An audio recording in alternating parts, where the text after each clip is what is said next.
Extremism is now more widespread than ever. The sit-in in Islamabad, led by various right-wing religious groups, has entered into its third week. Until yesterday, there were no signs that the government was serious about removing the protesters by using its constitutional mandate in using the state's power to deal with the situation. While the protest is about an issue that resonates for all the right or wrong reasons with the masses, the lockdown of the country's capital for more than 2 weeks shows that religious fanaticism with popular public appeal remains one of the core militant threats that Pakistan will have to deal with comprehensively. Clearly, such elements appear to have developed monopoly of a state within a state, and it's not the loss of just the ruling party, which has been berated and criticized for acting softly, PMLN, but of Pakistan as a whole. The National Action Plan (NAP) against extremism that was passed about 3 years ago stressed on the need for tackling all sorts of militarism, including hate speech and glorification of ideas that directly or indirectly promotes radical narratives. Unfortunately, NAP's actual materialization has proved futile, with right-wing Islamist groups openly challenging the state's writ. On the whole, NAP seemed a serious start to roll back deep radicalization of Pakistan's society. The execution of Mumtaz Qadri was the state's decision and an open message to all religious groups that the latter will not give away any more space to the former's brand of radical Islam. However, the worrying fact is that state has not only lost space which it gained after the formulation of the NAP, but appears to be giving in further to right-wing hardliners' demands by allowing them more street presence. Pakistan's entire institutional base is responsible for what is happening in Islamabad. From the judiciary, the military to the political elite as a whole is only tapering any remaining semblance of the state's domestic writ by indulging in too bigger games of politicking over such issues. The government had remained under acute pressure to act against the protesters staging a sit-in in the capital. The fact remains that the ruling party has been weakened to an extent that while it has constitutional mandate to order a forceful removal of the protesters, the leadership of the ruling party is aware that any violence that may result due to such process will come back to haunt them politically.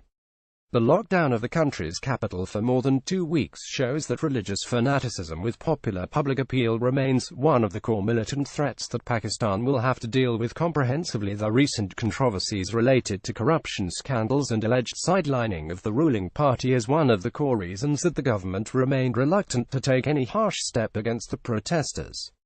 Hence, in the larger scheme of things, this is only going to embolden the right-wing element in the country that they not only remain in control of the mainstream narrative but have also regained the street power which was isolated to an extent about 2 years ago.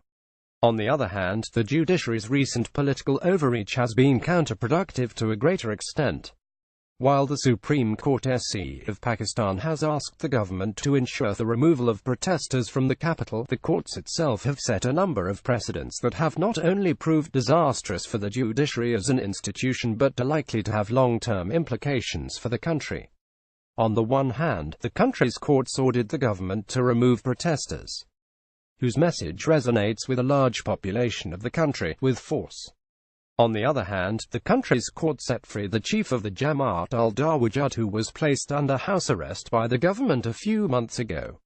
Moreover, the military on the issue of Judd's chief's house arrest said that the decision was made in the country's national interest. The group was also declared a proscribed organization by the state. However, freeing the head of a proscribed organization while asking the government to remove protesters which carry an emotional message that is not only prone to violence but can further isolate an already isolated government with none of the major state institutions showing solidarity, doesn't set the right precedent. Pakistani police officers gather next to a burning police vehicle set on fire by protesters in Islamabad. The military on its part has remained quiet about the issue. A recent message which was released by the ISPR said that while the military was obliged to act upon the government orders, it preferred a peaceful solution to the conflict. Constitutionally, the military cannot express its preferences publicly as to what sort of solution it desires. Indirectly, it sent a message to an already berated government that the military as an institution will not support the government's heavy-handed approach. Sit-ins like the one in Islamabad only normalizes violent attitudes and further subjugates minorities in the country. It's ironic that the issue is being presented as a threat to Islam when more than 98% population of the country believes in the narrative of Islamabad's Dana organizers. Politics over such issues is only going to undermine Pakistan's efforts to achieve peace in the country. Clearly, it's Pakistan's loss, not of a political party or an institution.